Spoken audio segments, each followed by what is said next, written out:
Conexión informativa al aire.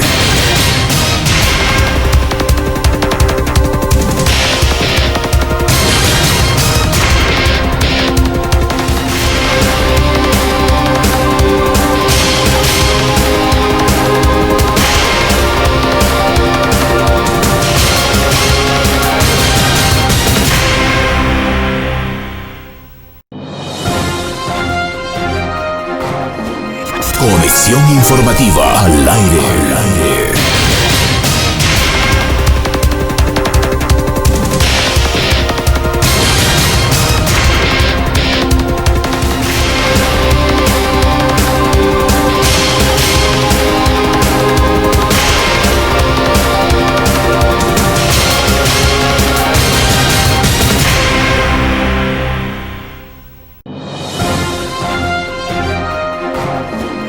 Conexión informativa al aire.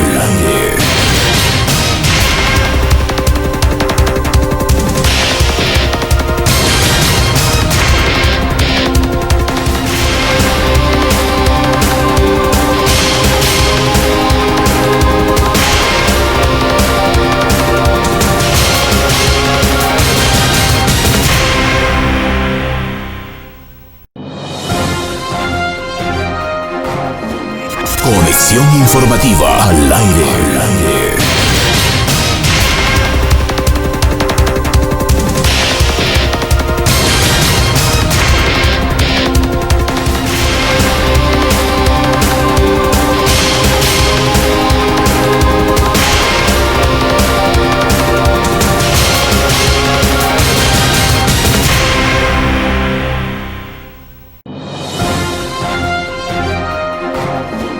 Conexión informativa al aire.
De acuerdo, estamos ya de retorno en Conexión Informativa y ahora con el espacio de entrevistas. Esta mañana tenemos de invitado al ingeniero Paul Carrasco. Él es candidato para la presidencia por el movimiento político Juntos Podemos, lista 33. Con él compartiremos lo que ha sido esta campaña electoral y también las propuestas que se van ya creando de acuerdo a la coyuntura que tiene nuestro país y necesidades, por supuesto, de cada uno de los ciudadanos. Freddy Livicura les saluda. Buenos días, ingeniero. Buenos días, David. Buenos días a todos los ciudadanos del SIGSI y de los cantones orientales que nos escuchan allá en la provincia de La Suay. Para mí un honor estar con ustedes y un abrazo fraterno. Por supuesto, ya, como decíamos, un conocido por acá de la provincia de La Suay, andábamos justamente para recordar, ¿no es cierto?, lo que ha sido su vida política, sus estudios que ha realizado, recordando siempre de que se lo recuerda acá en la provincia en calidad de prefecto. Bueno, efectivamente fui prefecto, eh, ahora estoy viviendo en Quito, voy y vengo, mi familia todavía está en Cuenca, fundamos este movimiento a nivel nacional. eh, Creo que fue una actividad, la prefectura, fui prefecto, digamos, durante 3 periodos, y creo que si se me escogió durante 3 periodos es porque no fue una mala prefectura, pese a que luego quisieron desprestigiar, pero creo que al final la historia me va dando la razón y la gente que se acuerde, sí, la gente que vivió, digamos, que tiene memoria y que vivió con nosotros y trabajó con nosotros, puede darse cuenta de que hicimos muchas obras y que en el tema de riego, por ejemplo, jamás perdimos la competencia de riego, hicimos mucho riego para los cantones, ¿sí? Siempre faltaba la plata, de hecho.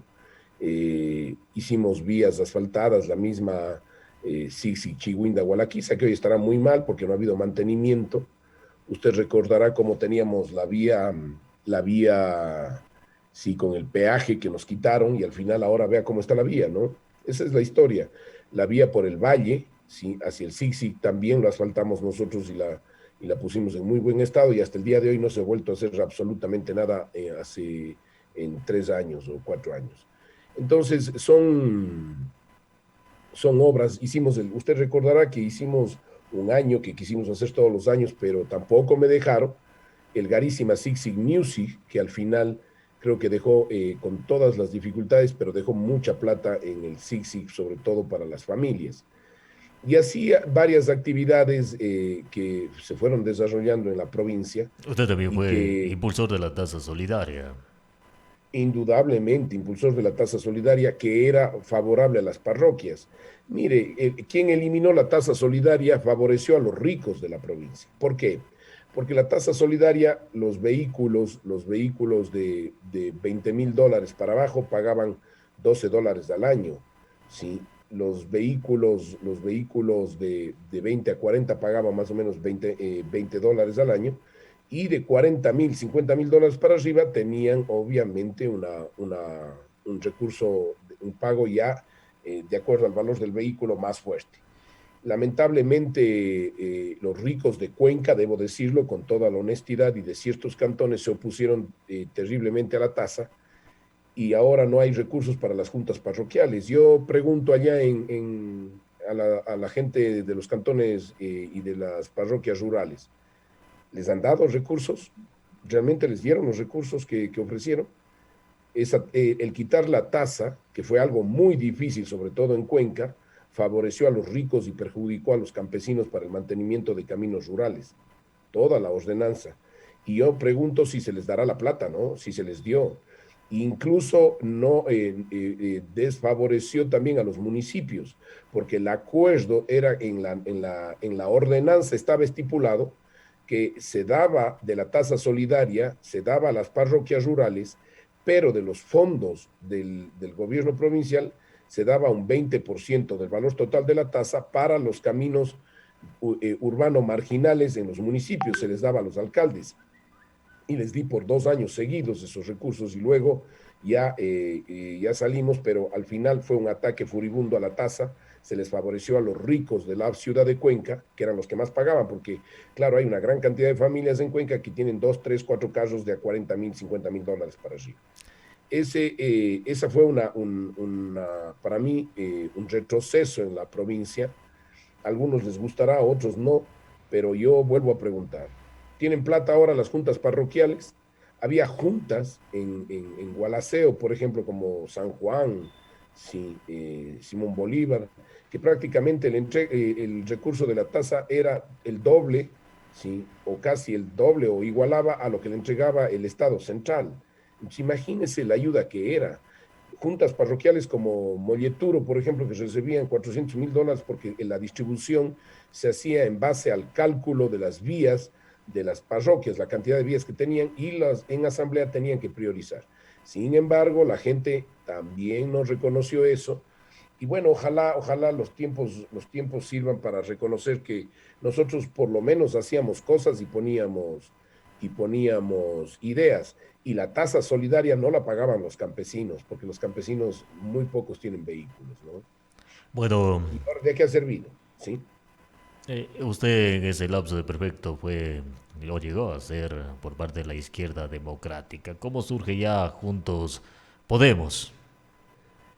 Yo formé, a ver, yo estuve en Izquierda Democrática, desaparece la idea en el 2007, recuerdan ustedes, en la época del correísmo, y desaparece y luego se volvió a formar, pero en la etapa que desaparece yo formo el movimiento Encuentro Democrático que ahora se llama Participa. ese movimiento yo me retiré, les dejé a los compañeros que ahora están en ese movimiento, yo me separé del movimiento y fundé uno que se llama Juntos Podemos a nivel nacional, que ya tiene características nacionales, porque el movimiento participa, es un movimiento solo de la provincia de La Suay. Formamos un movimiento a nivel nacional que se llama Juntos Podemos Lista 33. Ha sido muy duro sostenerlo, nos quisieron quitar el partido, nos dijeron que las firmas no valían, que las cédulas, después les demostramos en una demanda que el problema era que la Contraloría no había digitado bien las cédulas y por lo tanto tenía mal los números de cédula, ellos y no nosotros, porque los nuestros comparamos con registro civil y todo estaba correcto y existía la gente y eran mayores de edad. Entonces, realmente fue una persecución política. Ahora tenemos a Juntos Podemos, lista 33, con en su movimiento, por primera vez, un movimiento nacional generado por un azuayo. Y yo aquí hago una reflexión, ¿no? Amigos de los diferentes cantones que nos escuchan. Yo fui un prefecto con muchas ideas. La bailoterapia, recordarán ustedes, sí, el tema de la producción de leche, agroazuay para los pequeños productores, para las parcelas. Se hacían las ferias agrícolas en Cuenca para que entren a vender en la ciudad de Cuenca. Se hacían las ferias agrícolas parroquiales.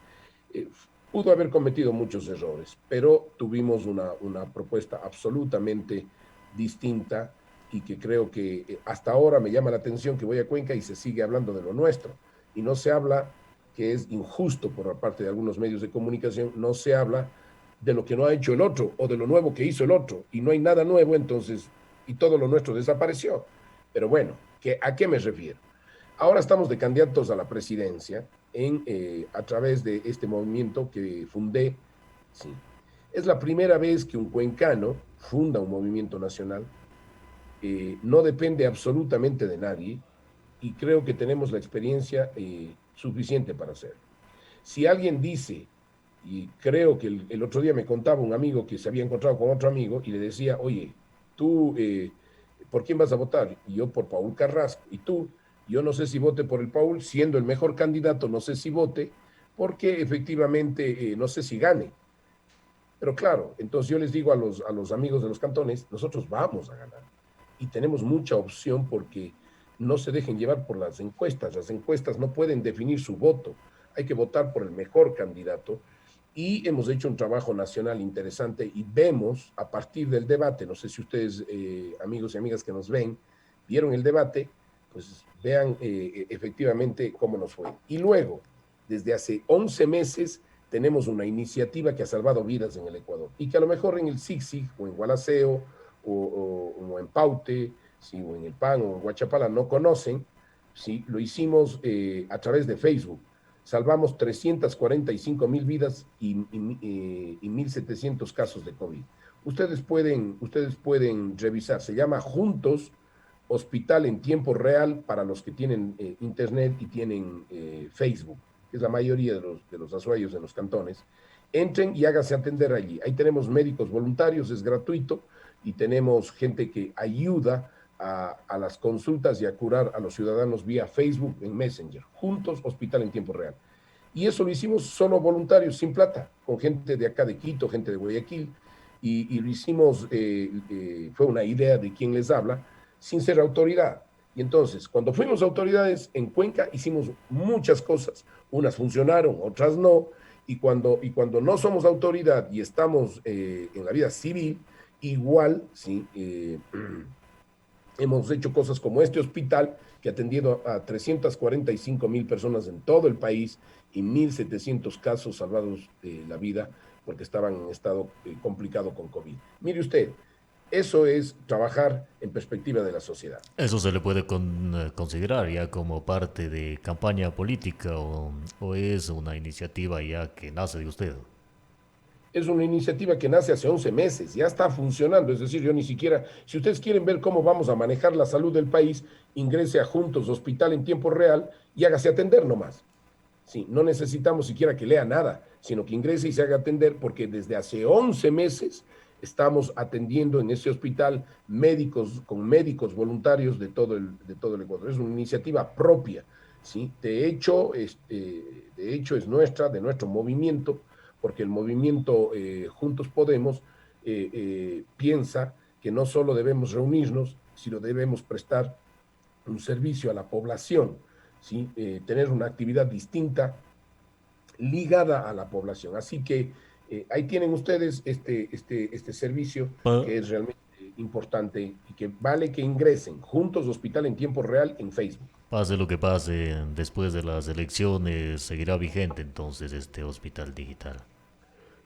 Claro, claro, si ya viene 11 meses, es más, le vamos a dar, estamos esperando que pase el tema político y le vamos a dar mucho más fuerza y ahí incluso la idea es que podamos tener casas de salud, etcétera, para que pongan su publicidad, para que pueda incrementarse este modelo de atención médica innovador que además nos aceptó Facebook y nos certificó como el único en el mundo, ¿no?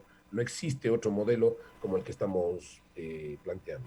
Ahora vamos a preguntar qué fue lo que le movió para ser candidato para presidente, teniendo en consideración de que sí, bien acá es conocido en la provincia de La Suay, pero fue y participó en el 2019 por ser o tener la alcaldía de Cuenca y no pudo lograrlo. Entonces, ¿qué le hace pensar de que puede tener un apoyo por parte de los ecuatorianos ya a nivel país para llegar a ser presidente? Yo siempre pienso que los azuayos no apoyamos a los azuayos, ¿no? Y aún más a los que hemos puesto ideas innovadoras. Yo creo que es el momento que un azuayo que ha construido varios temas en la provincia de Azuay realmente tenga el apoyo para la presidencia de la República. Y en Cuenca, yo estoy muy agradecido con Cuenca porque me dieron la posibilidad de estructurar el movimiento a nivel nacional, de fortalecerlo, pero además creo que en Cuenca pudieron comparar ya entre un proceso de liderazgo de Paul Carrasco y de los que ganaron. Sin embargo, a mí me parece que eso, así es la democracia y estuvo bien. Ahora, siempre me preguntan eso, ¿no? Y incluso a nivel nacional. ¿Por qué usted piensa que si no ganó en Cuenca, por qué piensa que va a ganar en Ecuador? Yo pregunto. ¿Y por qué el señor Lazo vaya por la tercera? ¿Y por qué piensa que va a ganar de nuevo? ¿O por qué el señor Rodrigo Borja se lanzó 5 veces y ganó solo una? Pero a ellos no se les dice, digamos, bueno, Borja ya no está de candidato, pero no se les dice nada. Al señor Gutiérrez ya va como 4 veces, al señor Novoa como 6 veces que quiso ser candidato y no se le pregunta. Es decir, yo en mi caso, yo soy un político, yo me he formado para esto, tengo fundamentalmente juventud, energía, ideas, propuesta, pero también tengo experiencia para ponerle a disposición del Ecuador. Y hemos visto que es posible diseñar cosas interesantes y plantearle al Ecuador cosas interesantes. Por ejemplo, a los amigos del SIGSIG les digo lo siguiente, tenemos una propuesta que lo hemos lanzado en el Ecuador y ha tenido buena acogida, es la amnistía bancaria ciudadana. En definitiva, ¿qué vamos a hacer? Vamos a permitir que los ciudadanos dejen de pagar sus deudas a la banca privada y les vamos a acoger en el Estado para que se reestructuren sus deudas a 10 años y al 1% de interés. O sea, vamos a hacer una amnistía de los intereses y vamos a reestructurar en el tiempo para que todos los que estén ahogados en deudas por los negocios que no han funcionado en la pandemia, porque han tenido que vivir de la tarjeta de crédito, no pueden pagar el crédito de la casa, nosotros decimos, a ver, ¿sí? Hagamos una reestructuración y, en definitiva, perdonemos las deudas a los ciudadanos, sobre todo el tema de los intereses, para que vuelvan a tomar un aire y puedan volver a ser sujetos de crédito. Por ejemplo, vamos a hacer algo que yo siempre quise hacerlo en el Azuay, pero la prefectura no tiene competencia para eso, es bajar las tasas de interés, ¿sí? Y bajar los aranceles para la materia prima agrícola.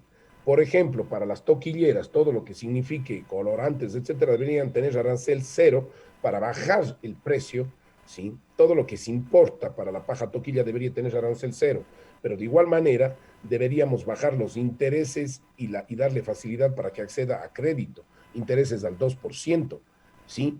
En el tema toquillero. ¿Qué vamos además a plantear? Vamos a plantear a la SUAY, vamos a declararle zona de excepción tributaria y de libre circulación de capitales. ¿Qué significa esto?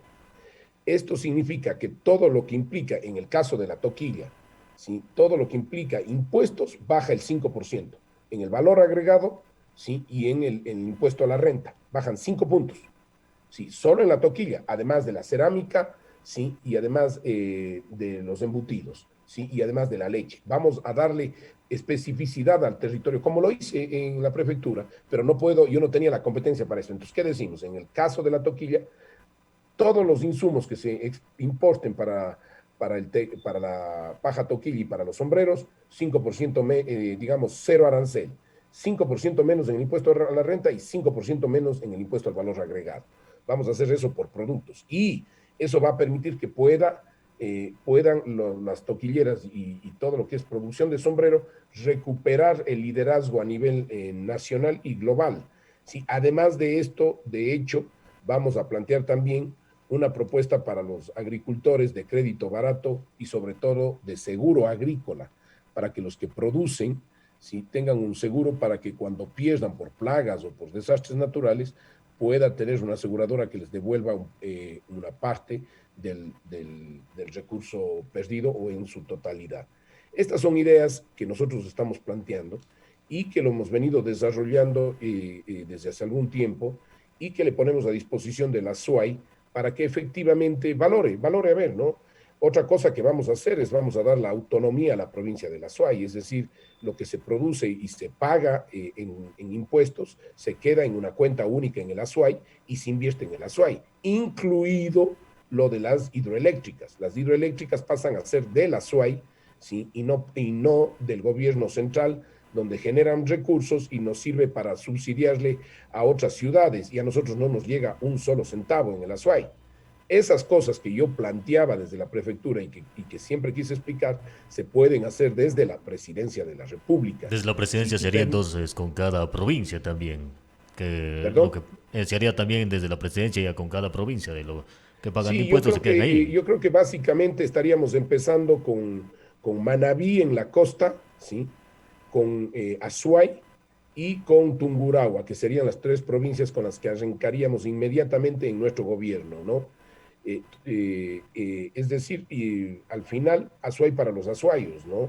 Ecuador para los ecuatorianos y Azuay para los azuayos. Es decir, que la plata de los grupos económicos del Azuay, que todos los recursos de los impuestos se queden ahí en una cuenta del SRI y que se inviertan en los pagos, digamos, en las obras que requiere el Azuay. Fíjese que nosotros, sixeños, el Azuay produce 980 millones de dólares más o menos, ¿sí? Al año. Todo se va al Estado central y nos regresan solo 400. Ese es el problema del país. Y entonces ahí vienen las injusticias y las inequidades, ¿no? Pero, a ver, viendo de esa forma, no supone que para eso está el Estado, para retribuir o hacer conjunto todos los ingresos y luego empezar a distribuir equitativamente a cada provincia. Es que el modelo de la autonomía solidaria que estamos planteando, a ver, primero hay que dejar de depender del petróleo y empezar a darle fuerza a nuestra producción. Nos hemos acostumbrado toda la vida a no generar propuestas innovadoras, diferentes, que genere producción y resulta, y que también nos permitan pagar impuestos, pues es decir, generar producción y pagar impuestos. El problema es que dependemos del petróleo y luego hay un problema también. Claro, mandamos al Estado central y resulta que en el Estado central se invierte solo en Quito. O sea, usted tiene que ir, por ejemplo, la provincia que más aporta al desarrollo de este país se llama Sucumbíos, ¿sí? Por el tema del petróleo, ahí está el petróleo. Se han hecho los oleoductos, pero usted cuando viaja a Sucumbíos desde Quito llega hasta Baeza y es una autopista de 4 carriles, 5 carriles, una cosa enorme y de ahí se hace un embudo y tiene una vía de 2 carriles, en algún momento de un carril lleno de baches, de deslaves, nadie arregla. ¿Usted cree que es justo eso? O sea, se aporta, se aporta. No digo que nos vamos a quedar con todo, hay que seguir aportando para las provincias no viables, pero por Dios, hay que construir un modelo de distribución equitativa, por lo menos que donde se produce se paga, donde se paga se invierte, y si hay una utilidad, digamos, un sobrante, un excedente, eso va a nivel nacional, porque no pensamos que nosotros nos debemos quedar con todo lo de energía eléctrica o que producimos o sucumbíos con todo lo del petróleo, no, se queda con lo que requiere y además con líneas políticas, o sea, políticas públicas para que produzca más y no depender del petróleo. Esa es la idea, pero con justicia, porque no puede ser que mande la plata, o sea, este rato nosotros mandamos los recursos y se invierte en dos o tres provincias. Yo siempre digo, hay, eh, hay tres países en el Ecuador, Quito, Guayaquil y los demás, ¿sí? Y estoy impresionado porque además los demás no saben lo que pasa a nivel nacional y lo que se hace, ¿sí? Y Quito y Guayaquil tampoco saben lo que está pasando en las ciudades como el Sixi, Cuenca o cualquier parte del país. Hay que construir un modelo justo y la única manera de un modelo justo es que la gente aprenda a producir, ¿sí? A pagar impuestos, lo que hace ya pagando impuestos y que se quede con lo suyo. Y esa es una manera de sentirse parte del Ecuador para poder mejorar la calidad de vida de manera justa entre todos los del país. Yo produzco y me quedo con lo que produzco, ¿sí? Claro, habrá provincias y cantones que tendrán que ir en un proceso mucho más largo y ahí viene la solidaridad, por eso le llamo autonomía solidaria. Parte del petróleo seguirá sirviendo a esas provincias hasta que se vuelvan autosustentables. ¿Qué significa esos 6 años? Que esas provincias no producen todavía ni pagan impuestos, ¿sí? Y hay que darles una mano, entonces hay que hacerlo. Pero fíjese, yo conozco municipios, ¿sí? En Riobamba, por ejemplo, en Chimborazo, donde hay 12.000 habitantes en el cantón, ¿sí? Y 2.500 empleados en el municipio.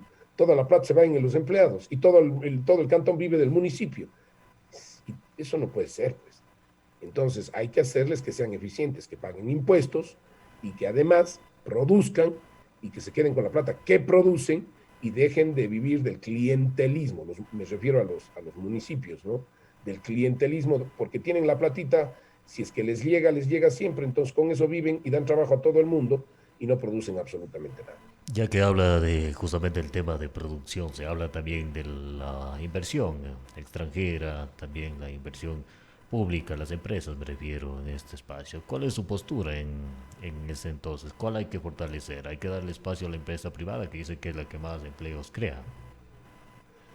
Hay que darle el espacio a la empresa privada, yo estoy absolutamente de acuerdo en eso, pero vamos a hacer algo para traer dólares inmediatos. Lo que hace Panamá, Suiza, Uruguay, Delaware en Estados Unidos. Simple. Nosotros lo que vamos a hacer es, por lo que tenemos dólares, es que vamos a permitir que vengan bancos extranjeros y que venga plata de todo el mundo, que no tenga dificultad al ingreso y vamos a eliminar por zonas, me refiero, el impuesto a la salida de capitales y el ISD.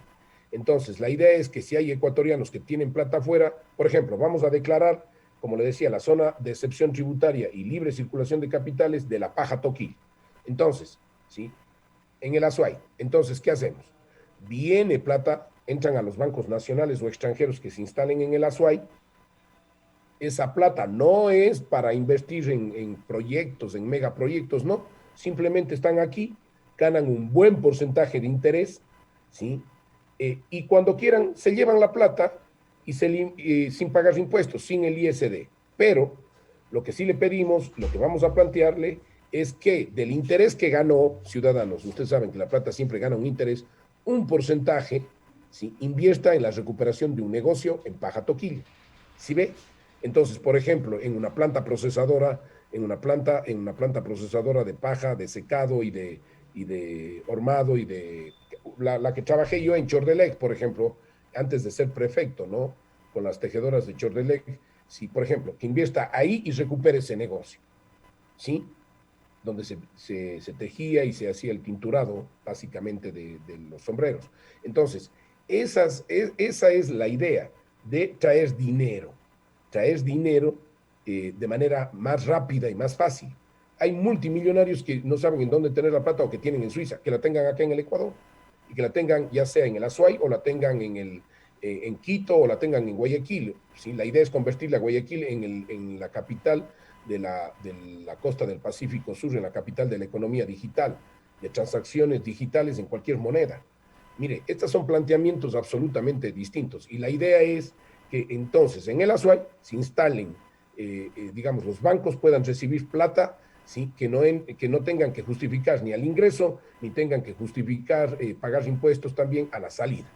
En esa lógica, lo que hacemos es que ingresa esta plata y del interés que ganó, una parte reactive negocios de paja toquilla o se haga socio y reactive con un porcentaje en negocios de cerámica o reactive negocios de embutidos o meta en negocios de lechería o de procesados de leche.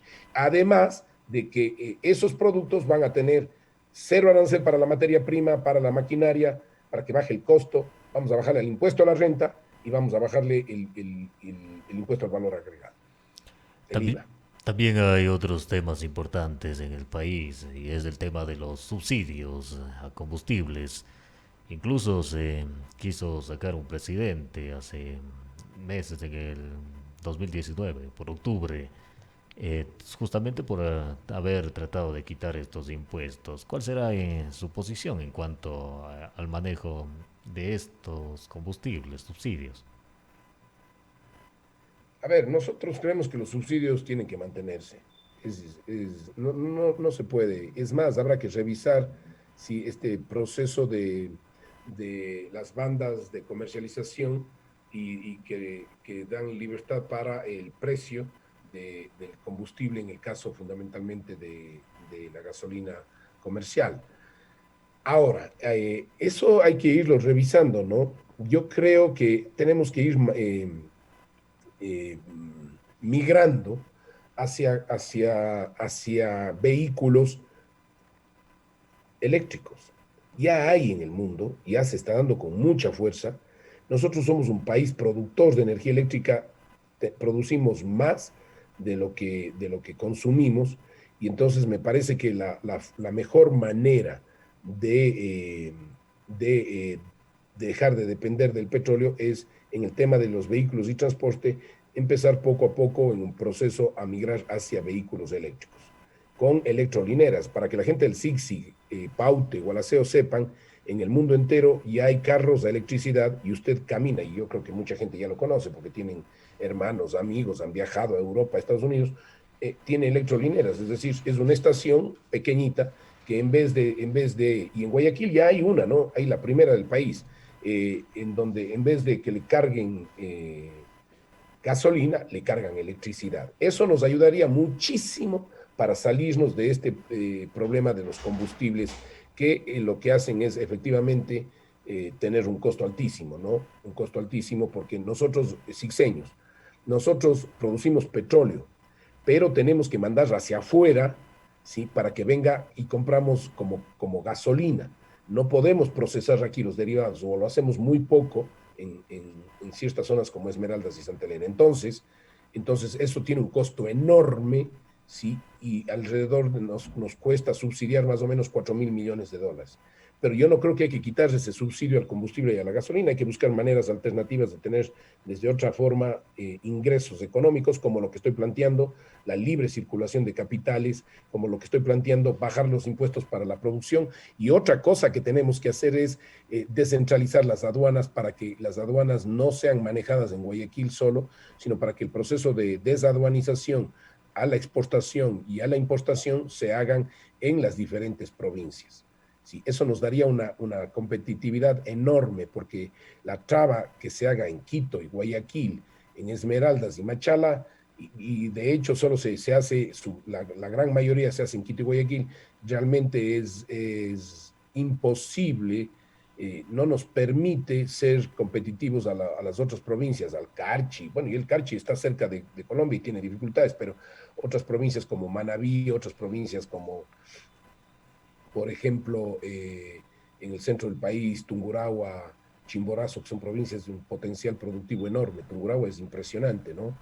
Eso, por ejemplo, debería ser también una medida para mejorar la producción. Yo creo que en 4 años yo aprendí que compañeros, digo, amigos y amigas del SIGSIG, de los cantones, que en 4 años no se puede cambiar todo, ¿no? Y es imposible. Y entonces hay que dar prioridades. Y yo creo que una prioridad es levantar la producción. Al levantar la producción tenemos fuentes de empleo, y al tener fuentes de empleo tenemos ciudadanos con plata en el bolsillo. Ahora, una cosa que sí estamos planteando y que recién lo hice por pedido de ciudadanos en todo el país, es que hay un conflicto con los hermanos venezolanos, ¿sí? Entre los ecuatorianos y los hermanos venezolanos. En las calles, Cuestión de los hermanos migración. venezolanos no dejan, en las calles no dejan vender a los hermanos ecuatorianos. Ahí hay un problema. Segundo, hay empresarios agrícolas, industriales, sobre todo en el centro del país, que contratan a hermanos venezolanos y no les pagan lo de ley y dejan de contratar ecuatorianos. Y luego en las esquinas hay mucha gente que se queja sobre el tema, cuando uno va en el vehículo, el tema de la agresión de los hermanos venezolanos. No son todos, obviamente, pero además hay otro problema, hermanos venezolanos que vienen y se vienen a morir del hambre, literalmente porque tampoco tienen trabajo aquí. Y no es justo. Y hay Entonces, algo ¿qué que es lo se que quejan los nosotros planteamos? ecuatorianos ha sido justamente el tema de inseguridad de ciertos venezolanos. Claro, no hay que generalizar, ¿no es cierto? No son todos. No, no, no son todos, pero entonces, ¿qué planteamos allí? Fíjese, a ver, lo que vamos a hacer es un censo nacional de venezolanos. Uno, vamos a revisar quiénes tienen visa y siguen trabajando. Dos, vamos a revisar quiénes tienen hijos nacidos en el Ecuador y les vamos a dar la nacionalidad porque ya nacieron en el Ecuador y la ley dice que, la ley ecuatoriana dice que nacido en el Ecuador asume la nacionalidad el niño y queremos, yo creo que hay que darle la nacionalidad a la familia. Tres, vamos a ver quiénes tienen calidad de refugiados. El refugiado significa que está refugiado porque le persiguieron allá, le quieren asesinar allá por persecución política, etcétera. Y los que no están en esas condiciones y tienen pasado judicial o tienen un historial delincuencial, ya sea en Venezuela o en el Ecuador, van a ser deportados inmediatamente. Nosotros a los delincuentes les vamos a sacar inmediatamente. Y eso tiene que estar claro. Alguien puede decir, no, es que eso es xenofobia. ¿Cómo va a ser xenofobia si tenés delincuentes en el país? Pues es Ya complicado. eso puede ¿Sí? tomar tiempo e identificar, pero entonces, Pero la medida tiene que darse, ¿no? La claro, por medida tiene que supuesto. darse.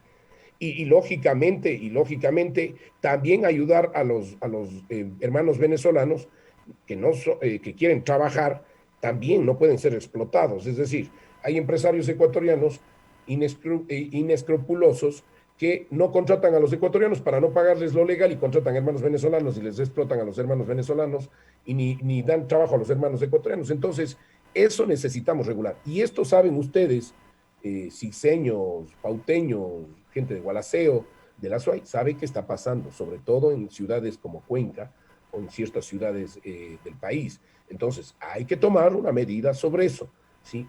Yo soy un político que digo las cosas de frente, no me escondo en lo que no voy a decir porque eso es muy complicado. No, no, esto es un tema complicado y hay que decirlo, y fíjese que lo estamos planteando. Entonces, perdón de deudas a los ciudadanos, ¿sí? Que es fundamental. Libre circulación de capitales tipo Panamá, tipo Suiza, tipo Uruguay, para traer plata. Vamos a traer plata, ¿sí? De esta manera. Tres, el tema de los venezolanos, ¿sí? El tema de los venezolanos, de los hermanos migrantes que tienen pasado judicial, deportados inmediatamente. Y cuatro, la salud universal a través de las redes y de la tecnología. Entren a Juntos Hospital en tiempo real y ustedes podrán ver, ¿sí? Cómo funciona esta propuesta que ya tiene 11 meses, que hemos atendido a 345,000 personas y que efectivamente, además de atender a las 345,000 personas, hemos salvado 1,700 casos de COVID. Bueno, ahí me pone algo a pensar el tema de, obviamente, cada ciudadano tiene que recibir lo justo, los salarios básicos que se pagan.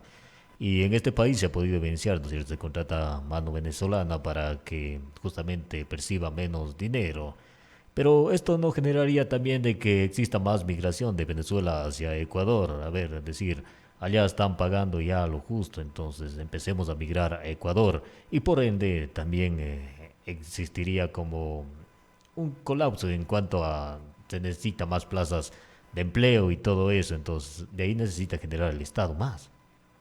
No, yo lo que creo es que es injusto absolutamente que tengamos mano que se compita y se les quite el trabajo a los ecuatorianos. Fíjese que me pasó algo impresionante realmente. Caminaba en una calle sí, en Guayaquil y un señor mal encarado, digamos así, se puede decir, ¿no? Más claro, era un choro que le llamamos normalmente, ¿no es cierto? Se acercó y me dijo, Carrasco, usted sabe cómo es la gente en Guayaquil, sí, y me dijo, Carrasco, yo te felicito por el tema de los venezolanos. Hermano, ya ni en las esquinas, ya no como ni robar, nos votan. Yo me quedé impresionado. ¿Y quiénes te votan? Los venezolanos. Pero imagínese usted, o sea, ¿en qué situación estamos? A ver, a hablar de los derechos humanos y recibimos gente que incluso roba a los ladrones nuestros, ya es una locura, es una locura. Entonces, yo creo que tienen que irse, los que están tienen que quedarse y obviamente en la pregunta suya tenemos que cerrar la frontera ya y solo entran con visa, De solo acuerdo. entran con visa. De ¿Sí? acuerdo, eso también ya Más allá de los implica, tratados internacionales, revisaremos, solo entran con visa. claro, ya eso implica también qué es lo que haría entonces Paul Carrasco en cuanto a temas de seguridad, ya si llega a la presidencia. Bueno, ahí es clave que tenemos que hacer lo siguiente. Primero, recuperar las unidades de policía comunitaria que Correa desarmó, ¿no? Necesitamos que las UPCs vuelvan a funcionar en coordinación con la policía y que en esa lógica hagamos lo siguiente, amigos y amigas de los cantones orientales de Sixi, Gualaceo, Paute. Miren que nos están viendo y que nos escuchan. ¿Sí? Es a través de Toquilla Radio. Miren, es necesario que recuperemos los UPCs y que empecemos a organizar a la gente por barrios, con la coordinación de la policía. ¿Para qué? Para que la gente cuide a su barrio, ¿sí? Y que hagan rondas y permanentemente a través de los UPC esté ocupado los UPCs apoyándose los feriados, los fines de semana y durante la semana, rotando de acuerdo a las posibilidades con los mismos ciudadanos. Eso en los barrios, en todas las ciudades del país. Hay que armar una cosa impresionante de yo te cuido, tú me cuidas, ¿no? Sí, en los barrios. Pero además hay que constituir los consejos y con fuerza los consejos cantonales de seguridad, que ya no van a ser presididos por ningún gobernador ni nada, porque en el modelo de autonomía que estoy planteando para la provincia de la Suay, yo no voy a nombrar gobernador, porque el gobernador es un desastre, ¿sí? Los gobernadores solo molestan el desarrollo de la provincia. No voy a nombrar siquiera directores provinciales ni subsecretarios regionales. Vamos a tener solamente una secretaría de planificación. ¿Qué significa entonces esto? Que quien va a mover el Consejo Cantonal de Salud será obviamente el alcalde, pero con el jefe de la policía local, ¿sí? Como representante del Estado central. Y ahí lo que planteamos es, si sobre todo en las ciudades grandes, incorporarles a los circuitos de seguridad, a los guardias privados. Les voy a comentar sixeños. En el país hay 50,000 policías, pero hay 80,000 guardias privados, a los cuales no se les reconoce derechos laborales. Hay que reconocerles el derecho laboral, sí, darles toda la seguridad. Y estos guardias, además de cuidar el lugar, deberíamos entrar también a que las empresas privadas, en el costo o en convenio con la empresa que les contrate, ayuden a controlar la zona donde están, es decir, la calle o el lugar donde están, para que estén en contacto con la policía, pero para que la policía ya tenga cubierta esa área con esos sectores, con esos guardias privados. Pero también en el país hay 10,000 policías municipales que se han dedicado a perseguir a los vendedores ambulantes. Eso no puede ser. ¿De qué sirve? Sí, entonces, policías municipales que también se hacen cargo de la zona donde están en coordinación con la policía. Y a eso le sumamos, ¿sí? Si le sumamos los taxis, para que los taxis se vuelvan ojos veedores de la delincuencia, de donde hay delincuencia en la ciudad. Alguien decía, no, ¿cómo le vamos a poner al taxi? Pero realmente, vean, el señor Arauz me decía, ¿cómo le vamos a poner al taxi si ellos no ven nada?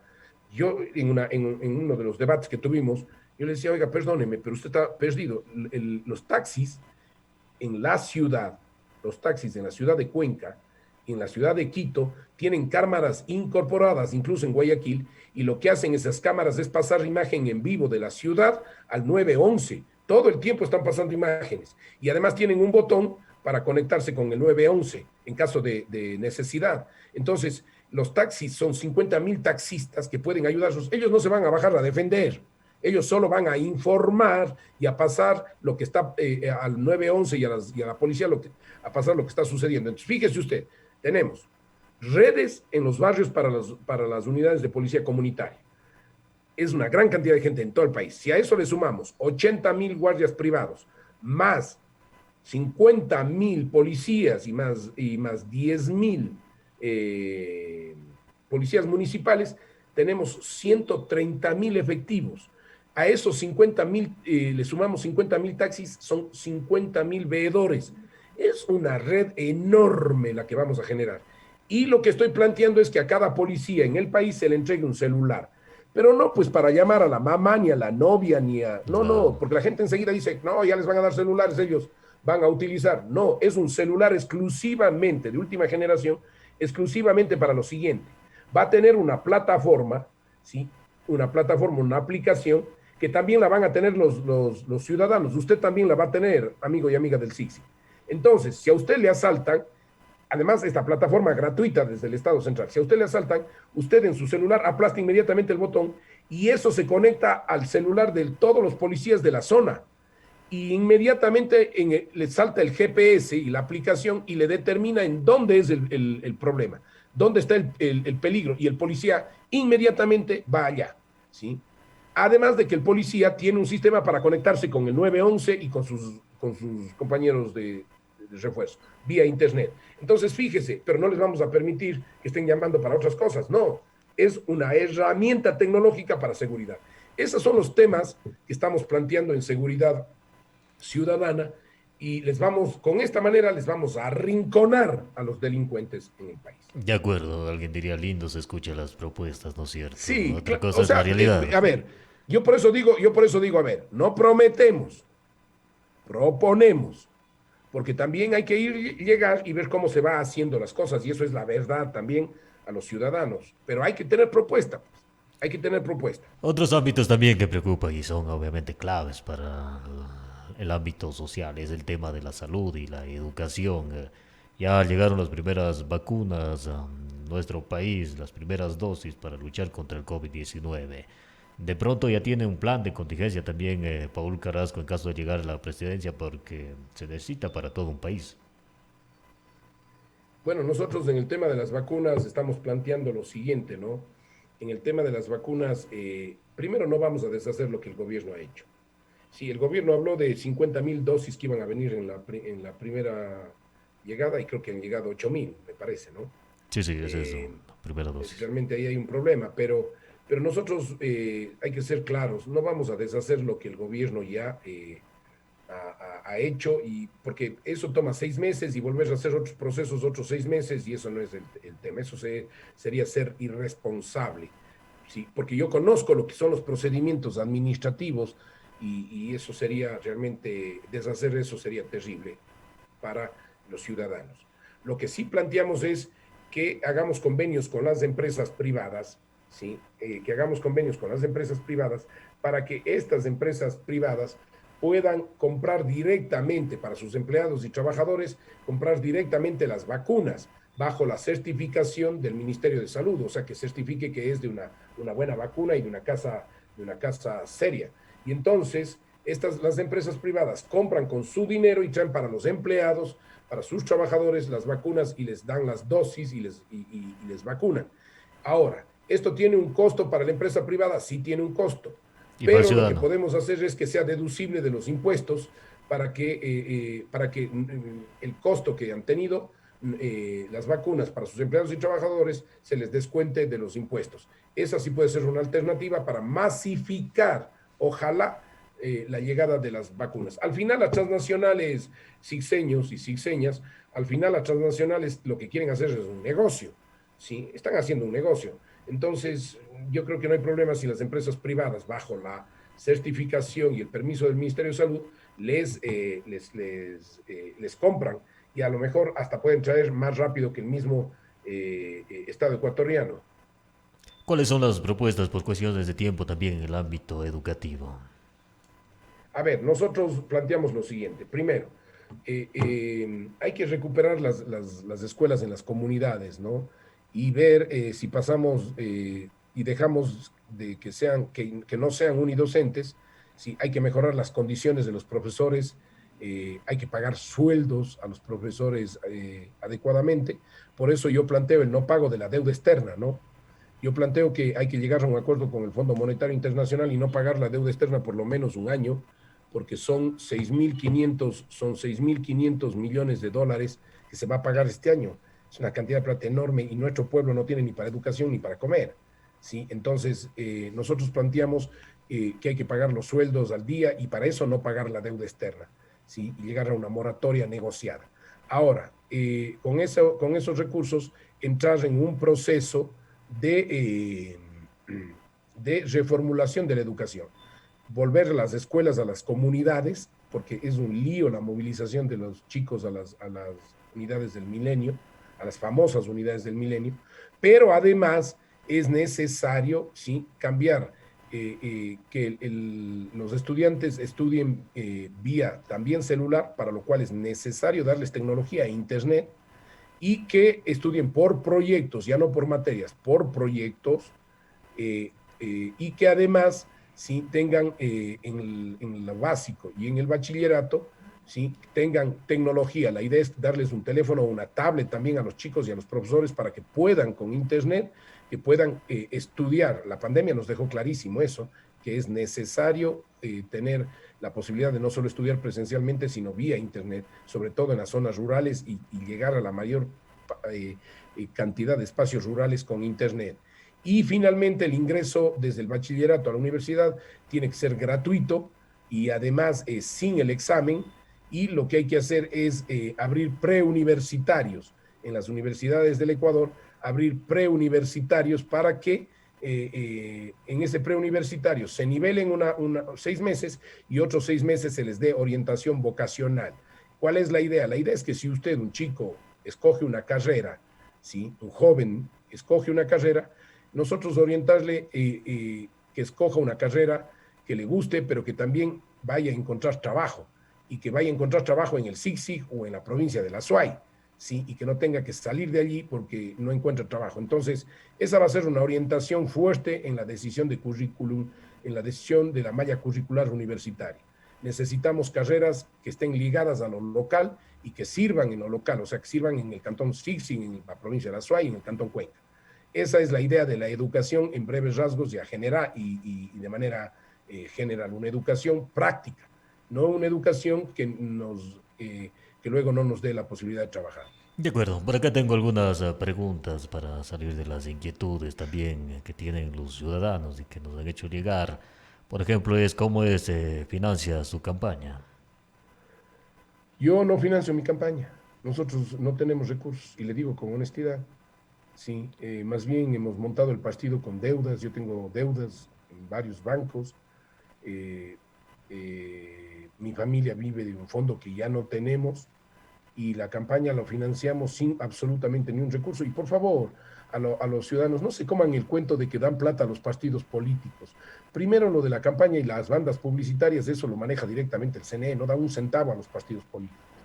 Y dos, los únicos partidos políticos o movimientos que cogen plata son los de la izquierda democrática, que tienen un poder enorme, pese a que no tienen el voto, los social cristianos, creo, esos tres partidos, y Alianza País y el correísmo. Ellos son los que reciben. El correísmo ya ni el correísmo. Esos son los partidos a los que les han dado plata. Y claro, como ellos sí tienen plata para hacer campañas, ¿sí? Algunos de ellos se dan hasta el lujo de decir que no quieren los fondos de las bandas publicitarias. No recibimos, nosotros nos financiamos básicamente, y les digo con honestidad, ustedes pueden averiguar, con el apoyo de los candidatos. Ellos nos reciben en las casas. No tenemos ni siquiera, si ustedes ven, no tenemos afiches, ni tenemos banderas, muy poquitas, gente que ha hecho en ninguna parte del país.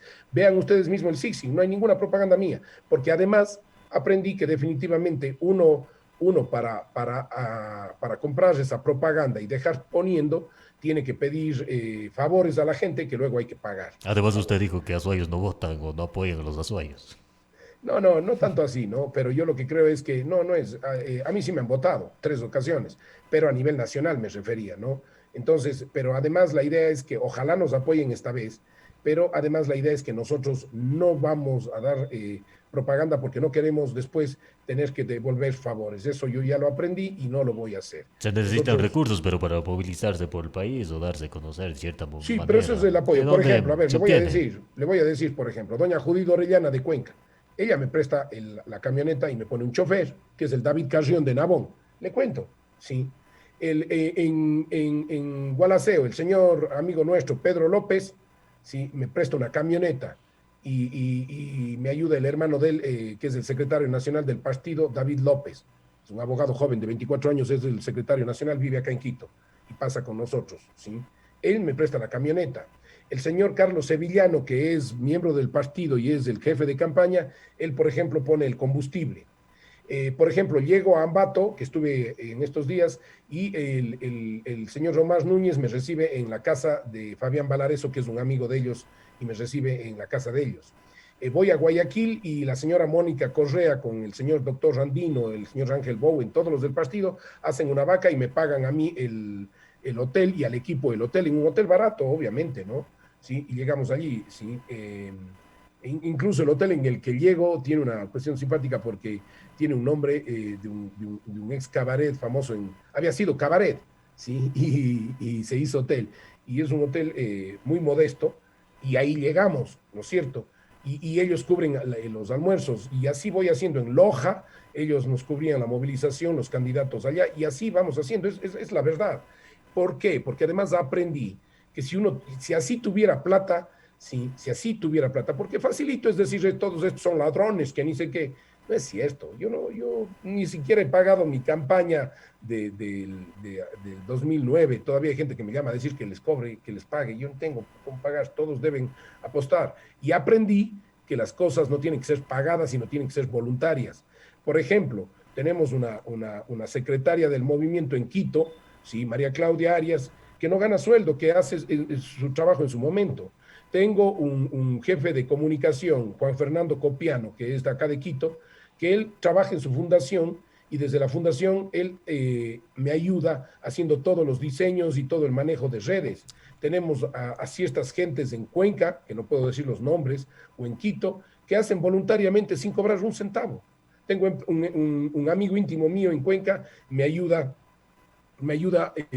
por ejemplo, haciéndole recuerdo en Cuenca a la gente lo que era la bailoterapia en Cuenca, que fue nuestra, lo que era la leche, la producción y la leche gratuita para los niños, que era nuestra, pero todo es absolutamente voluntario. Por Bueno, se ejemplo, dice que mañana, la... hoy en la tarde empiezo un recorrido en Quito, por ejemplo. ¿Y qué es lo que hacen? Los compañeros del sur, porque voy por el sur, lo que hacen es ellos, si dan un carro, un carrito, un Volkswagen, y en eso estamos recorriendo Quito. Tengo otro compañero, la ex concejala Carla Ceballos, compañera, ella, por ejemplo, me mandó a hacer las casacas para la candidatura. Y así, y además creo que eso es lo correcto. Bueno, dice Si los que en el ecuatorianos ámbito valoran de y los la azuayos valoran política, eso, qué bien. se dice que en ¿Perdón? el ámbito de la política no llega a ser tan voluntario, sino que estos favores se llegan a cobrar en algún momento. No, porque son gente del movimiento que ya está años, estamos algunos 2 años, otros 4 o 5 años, y que están en esto y que le apuestan. Algunos están de candidatos, obviamente, pero nosotros no tenemos ningún financiamiento de alguien, de algún grupo económico, alguien que viene y pone $1 millón, $100.000, $500.000. No tengo absolutamente ningún compromiso. En caso, Es Paul, en los caso de llegar hermanos a del la movimiento presidencia, ¿qué los que haría el ayudan. primer día? O sea, tenga la seguridad de que más allá de que, ¿Se va a de, emborrachar usted también como Isidro no, Romero? no, ¿cómo va a creer? O sea, ustedes me conocen, sí, pero yo no hago esas barbaridades. O sea, sí, yo en el sí tengo buenos amigos allí y me toman unos tragos y todo lo que sea, pero el primer día irme a sentar allí para eso, de ninguna manera. Yo creo que el primer día habrá que tomarle con mucha tranquilidad. Lo que sí, después de esto, veremos cómo podemos mejorar las condiciones, veremos cómo podemos mejorar las condiciones de, de descanso un tiempo después de esto, porque creo que Sí, todo eso justamente no eso iba a alcanza. hacer una pregunta sobre eso ya para ir finalizando. Que después de, pase lo que pase, después de, si no gana las elecciones, va a seguir en la vida política.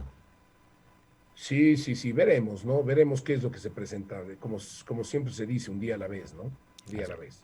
Bueno, le queremos agradecer esta mañana por haber estado en Radio Toquilla, llegando a los diferentes cantones orientales. No, muchísimas gracias a ustedes y un saludo a la gente del SIGSIG. Yo fui un prefecto que creo que hice obra en el SIGSIG, también con errores y dificultades, y esperamos que ustedes solo vean la propuesta que hemos tenido, que tenemos. Espero que comparen la experiencia. Nunca abandonamos la prefectura ni dejamos abandonando a medio peor, a medio periodo peor en el primer año de gestión. Así que nosotros y peor, fíjese lo que está pasando ahora, ya saben, y hay diferencias entre administradores, o sea, nosotros con todas las dificultades y los errores hicimos algunas cosas en la prefectura de la SUAY y en los diferentes cantones y en la zona rural. Esperamos que ustedes comparen eso, escojan la propuesta correcta, piensen bien, no es el que más regala, el que más ofrece, que tal señor ofrece un bono de 1 millón, ¿sí? ¿De dónde? Dice que va a sacar el oro de los celulares, estoy hablando directamente del señor Rarauz, o el señor Lazo que ahora ofrece mover no sé, la Virgen del Panecillo y hacerle rotativo. Yo no caigo en eso. O el señor Pérez. ¿Ustedes creen que es correcto que un ex prefecto de la provincia de La Soy salga en una foto en redes, sí, con pantalones, con boxers, desnudo, semidesnudo, abrazado a un osito? Yo no hago eso. Si ustedes quieren votar por eso, porque es el más hablado, el más mal hablado, o porque regala cosas, porque es famoso en redes, yo lo que creo es que el país necesita gente con carácter, liderazgo. Espero que hayan visto el debate del CNE, sí, el fin de semana anterior, los 2 debates, y que escojan al mejor. Y creo que si escogen la mejor propuesta, ojalá estemos nosotros allí 6 años. Gracias por haber estado esta mañana con nosotros. A las órdenes. Gracias. Estuvo con nosotros el ingeniero Paul Carrasco. Él es candidato por Juntos Podemos Lista 33 para la presidencia de la República del Ecuador. Con esto llegamos a la parte final de Conexión Informativa. Nos volvemos a encontrar. Conexión Informativa al aire.